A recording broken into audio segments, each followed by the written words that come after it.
你吃过雷公屎吗？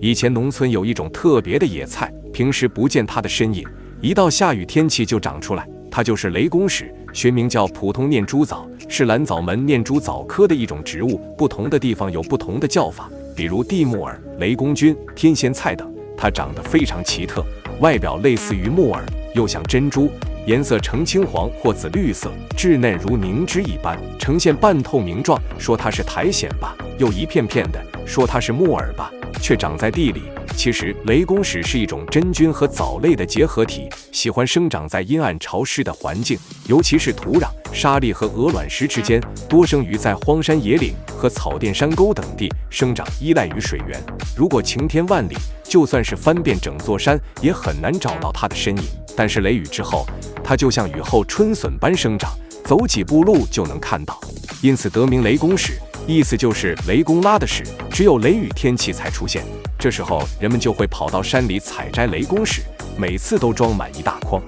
别看雷公屎一副其貌不扬的样子，其实它的营养价值非常高，含有丰富的蛋白质、氨基酸、维生素和矿物元素等营养成分，用来吃再好不过了。凉拌、小炒、煮汤等，凡是能吃的做法，它统统逃不过。甚至有些地方的人专门用它包饺子，据说它的味道鲜美，吃过的人都对它念念不忘，每天祈祷雷雨天气过后就能采摘来吃。还可以晒干后收集起来，晒干后的雷公屎像一坨牛粪，干瘪瘪的，但是放在水里浸泡一段时间，它就能恢复原状，和木耳差不多，吃起来比较方便。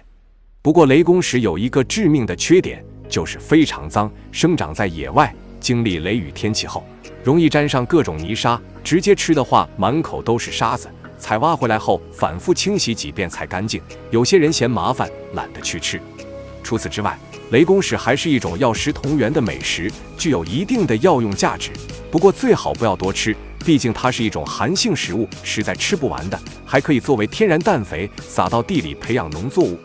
雷公屎的生命力非常顽强，可耐高温，又可抗冰冻，南极洲都能很少生长，更别说荒山野岭了。在农村长大的基本都吃过雷公屎。每逢雷雨天气过后，老人就跑到地里或山上采挖，曾卖到40元一斤，为什么现在很少见了？雷公屎作为一种野生蔬菜，人工很难种植出来，只能自己生长，但不是随便一片地方就能生长的，它对生长环境的要求非常高，尤其是土壤。以前农村地区用不起农药，土壤几乎没有什么污染，适合雷公屎生存。雷雨过后能长出一大片，但是农民生活水平提高了，为了保证农作物质量，到处喷洒各种农药，农药渗入地下，雷公天气后农药流入其他土地，导致污染越来越严重，雷公屎很难再生长。